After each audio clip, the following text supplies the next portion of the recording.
Welcome to another exciting module. And this one is very near and dear to my heart because I feel like this is something that's never talked about, okay? Do you need a studio or not? What kind of system do you need? What kind of monitor do you need? Do you need a proper lighting setup? And should you have some seating area for your clients? Is it necessary? Can you just do it all remotely? Do you even need to bring anyone in? All these things are so important to talk about, and not just like touch base on the surface level, but really deep dive and look at different options. And I'm here to help you build a proper studio for your needs, because everybody has a different thing going on. Somebody is working with a 4K pipeline, somebody might be working with 1080p timeline, some people are only producing for web, and some people are working on broadcast. There's so many different variables that we got to keep in mind, and you can save thousands of dollars if you just know exactly what you need instead of building a somewhat of a generic studio.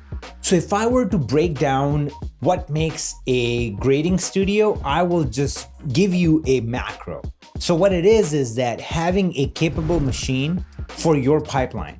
Again, going back to 4K, 1080p, whatever you're delivering, having a capable workstation that lets you do that. Second thing will be having a calibrated monitor. And that is so important. The reason why broadcast monitors cost so much money, it's because you don't want to leave anything to chance. You don't want to cross your fingers when you're doing that final output and just hoping for the best. You really need to make sure before you even hit export that this is how everything is going to look.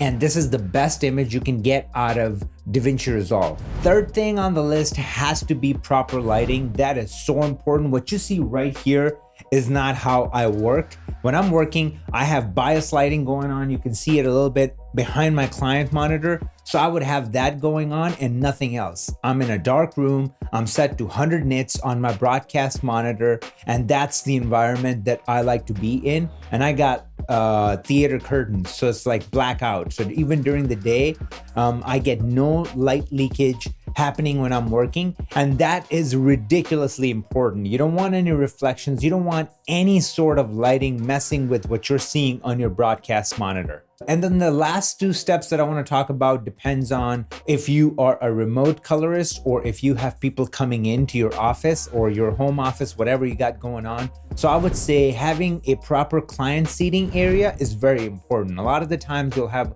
a person or two, you'll have a creative director and a producer if you're working on a commercial, or you'll have a director and a DP if you're working on a short film, feature film, music video, whatever have you. So you want to have at least a love seat or a couple of chairs or something like that that you can just prop up. And then when you're grading, they can just sit back and watch what's happening. And then the last thing for a macro when it comes to color grading studio has to be a client monitor. So a client monitor is what you see right there. So that is a 55-inch LG OLED screen, and OLED is important as a client monitor because then the viewing angle doesn't really matter. They could be sitting anywhere and get the perfect viewing angle, and that is kind of important for the final output without them getting confused, because usually if you're using an LCD or something like that, they could be standing, off to a side, and then what they see is not accurate and they might freak out, and it just creates confusion that's unnecessary. So client monitor is very important for a grading studio setup